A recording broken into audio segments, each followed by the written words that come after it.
Para entender de dónde proviene, para entender de dónde hemos bebido, cuáles son las fuentes a partir de las cuales hemos construido en España nuestro modelo de gestión cultural, creo que es interesante llevar a cabo un pequeño ejercicio, rápido ejercicio, de reconstrucción paleontológica de los distintos enfoques, de las distintas orientaciones, de las distintas tradiciones de gestión cultural presentes en el ámbito occidental, en el cual nosotros formamos parte. 2 más 1. 2 democráticas, participativas y una no democrática, no participativa. La primera, de la cual probablemente nosotros nos encontremos más alejados, sería la tradición anglosajona de gestión cultural. ¿Caracterizada por qué? Caracterizada fundamentalmente por el protagonismo básico de la sociedad civil en el diseño, en la programación y en la financiación, en la toma de riesgos económicos en relación a las programaciones culturales, en relación a las actividades culturales. ¿Qué papel cumpliría el Estado dentro de esta tradición en la que, por ejemplo, podríamos situar países como Estados Unidos, fundamentalmente, pero también otros países del entorno anglosajón, como puede ser el Reino Unido, como puede ser Canadá, como puede ser Australia, Irlanda, etc.? Bueno, el Estado cumple un papel residual, o en todo caso secundario, como facilitador, como impulsor, pero no como principal financiador de la actividad cultural. La provisión de bienes culturales, el acceso a los bienes culturales por parte del consumidor se produce fundamentalmente a través del mercado. Y son actores privados, fundamentalmente, los que garantizan ese acceso. ¿De acuerdo? Esto está relacionado con el modelo de acceso a la cultura, cómo se consolida la idea de que los ciudadanos tienen derecho a una serie de actividades culturales, a participar en una serie, a consumir una serie de actividades culturales, en el desarrollo histórico de estos países. Y es que el derecho a la cultura en los países anglosajones es algo que se vincula al proceso de industrialización, al proceso de extensión de las clases medias en el siglo XIX y al proceso de emulación de una serie de características de ocio propias de la aristocracia. El consumo de cultura tradicionalmente en las sociedades preindustriales ha sido algo reservado a las clases más pudientes, a las clases altas, a las clases aristocráticas. A medida que el proceso de industrialización, fundamentalmente en el Reino Unido, pero también en otros países del entorno anglosajón, aumenta las posibilidades de poder adquisitivo de una clase media cada vez más extensa, esa clase media progresivamente va a ir consumiendo bienes culturales y lo va a hacer fundamentalmente a través del mercado. Como decía Juan, pros y contras en este modelo. No voy a detenerme en las contras, yo creo que Juan las ha analizado de forma perfecta. Voy a detenerme en los pros. En los pros porque este modelo suele ser demonizado desde nuestra posición y, sin embargo, yo creo que tiene algunos aspectos que resultan positivos, que podríamos pensar que caben, que tienen cabida en un nuevo modelo de gestión cultural para nosotros. Dinamismo y autorresponsabilización. Autorresponsabilización de los ciudadanos como programadores y como consumidores conscientes de cultura. Y dinamismo. Estados Unidos es ahora mismo, sin duda, el principal país, la principal sociedad productora de cultura del mundo. Esto es absolutamente innegable. Con un soporte de financiación pública, con un soporte estatal reducido. Una segunda tradición, ya nos vamos acercando un poquito más al modelo de gestión cultural propio, al nuestro. Una segunda tradición que es la tradición continental europea. La fuente de la que bebe fundamentalmente es la Ilustración francesa, la Revolución Francesa. Derecho a la cultura como derecho inalienable del individuo. El individuo tiene derecho a la cultura como parte del proceso educativo que le convierte en un ciudadano consciente, que le convierte en un ciudadano libre, que le convierte en un ciudadano con derechos de participación política. Binomio educación y cultura como clave en ese proceso de formación del ciudadano, ¿verdad? Luego, protagonismo del Estado. El Estado se responsabiliza de proveer al ciudadano, de garantizar que el ciudadano tiene acceso a esos bienes culturales. Ejerce su derecho. El Estado lidera la financiación y la programación de las actividades culturales. ¿Y la sociedad civil? Bueno, pues la sociedad civil depende del entorno.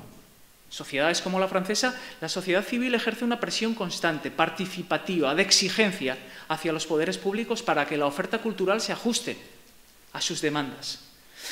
Hay modelos, hay países como España en los que esa presión, esa responsabilización de la ciudadanía hacia la cultura, hacia la programación de cultura o hacia la financiación de cultura ha sido más anuente, ha sido menos intensa. Y yo creo que en el caso español ha sido menos intensa porque hay un tercer modelo de gestión cultural que está en nuestra tradición, que está en nuestra herencia y que es muy importante.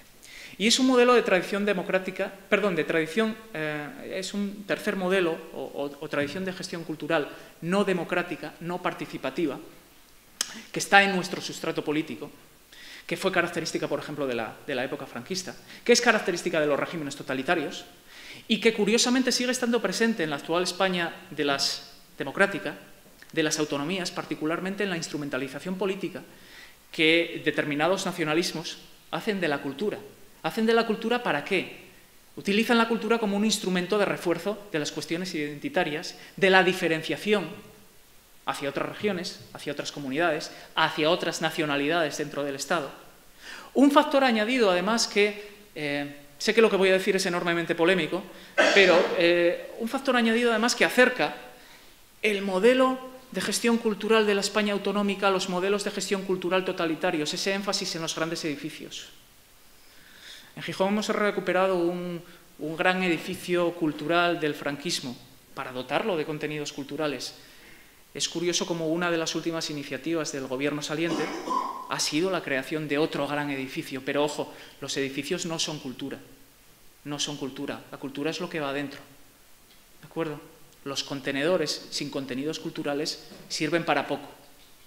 Y además son difícilmente sostenibles. Problemas de este modelo y problemas que son apreciables claramente en nuestro modelo de gestión cultural. ¿Qué pasa cuando el Estado se apropia de la totalidad de la esfera cultural? Pues pasa que la iniciativa privada tiene muy poco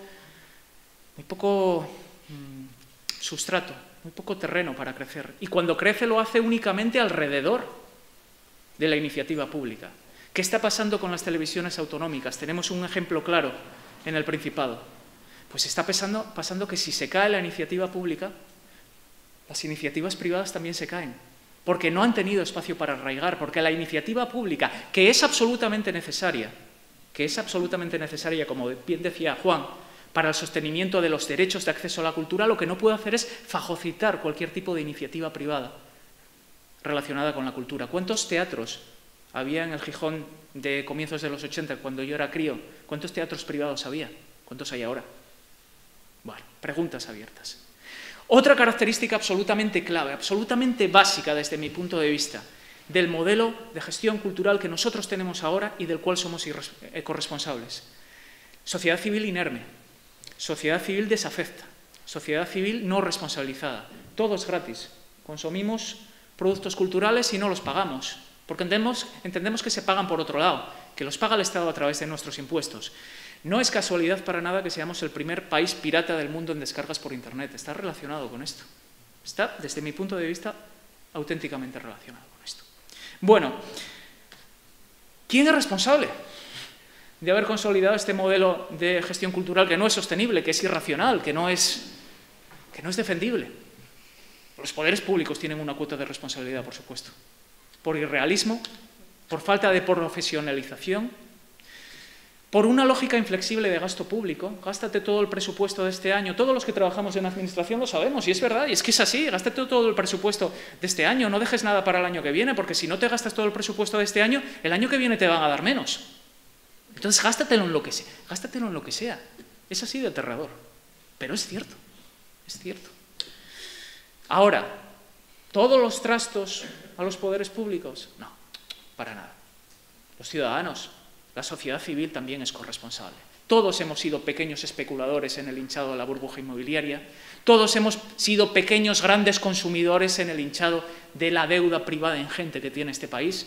Todos hemos sido corresponsables en el inflado también de la burbuja cultural. Y nos hemos olvidado de que la democracia implica una serie de obligaciones más allá de depositar el voto cada 4 años. Eso es algo que no está en la cultura, en la sociedad civil de este país.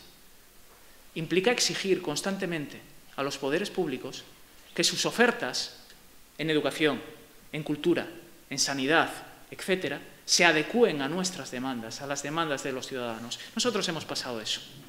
La sociedad civil española a lo largo de estos últimos 10 años, 15 años de bonanza, se ha olvidado desde mi punto de vista de todo eso.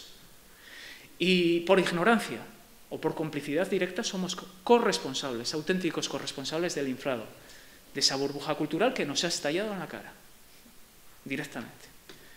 ¿Y ahora qué? ¿Qué pasa? ¿Qué hacemos? ¿Cerramos el kiosco? Un problema básico para la cultura. La cultura, como decía Juan, estoy absolutamente de acuerdo, es el eslabón más débil de esta cadena. En el programa de racionalización, de ajuste al cual nos enfrentamos, el juego político torticero, demagógico y tramposo al que nos van a situar, al que nos están situando desde el inicio de la crisis, nos ubica en una toma de decisiones muy concreta, que es: ¿recortamos en cultura o recortamos en otra serie de servicios públicos más consolidados, más esenciales, más centrales? La salida es muy difícil. Nos están haciendo trampa, lo sabemos, pero evadirnos de esta disyuntiva es extraordinariamente complicado. ¿Y por qué es complicado?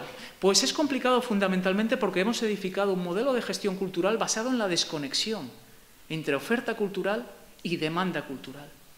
Corresponsabilidad de quien ha programado y de quien ha consumido. Programaciones culturales no realistas. Programaciones culturales sin incrustación social real. Y claro, ante esta situación lo que no es esperable es que los ciudadanos se movilicen para defender los programas de financiación de la cultura. Eso no es esperable. Quiero finalizar con una cita de Milton Friedman. Voy a pisarte un poquito, ¿vale? Economista anglosajón. Milton Friedman dice que... voy a leer la cita. Decía. Voy a leer la cita en inglés y luego la traduzco al castellano, si me permitís. Si me permiten. Dice: "There ain't such thing as free lunch". O sea, no hay almuerzo gratis. Alguien paga siempre el almuerzo. Cuando nos invitan, alguien lo está pagando. Yo creo que en los últimos 10, 15 años nos hemos olvidado de que el consumo de productos culturales cuesta. Y lo vamos a pagar ahora. Y desde mi punto de vista todo esto ha sido una irresponsabilidad. Sé que, y con esto termino, sé que el tono de la intervención ha sido catastrófico, apocalíptico, en la línea de cada vez que abrimos El País, El Mundo, cualquier periódico. Quiero cerrar con una visión un poco más positiva, que parte más que del análisis aséptico, neutral, de lo que nos está pasando, de una voluntad de intentar sacar el cuello de todo esto. Etimológicamente, la palabra crisis en griego significa cambio. Cambio significa también oportunidad. Y oportunidad, en relación a esto que estamos abordando, puede ser que este puede ser un buen momento para efectuar una catarsis, una limpieza de un modelo cultural no sostenible, no racional, que es el que hemos alimentado entre todos a lo largo de estos últimos 10 años y que puede y debe cambiar. Y simplemente eso, agradecerles su atención y bueno, pedirles disculpas porque esto no ha sido una contribución tan interesante, tan técnica como la que ha efectuado Juan. Ha sido una intervención un poquito más a pie de ciudadano, a pie de preocupaciones, yo creo, compartidas por nosotros. Gracias.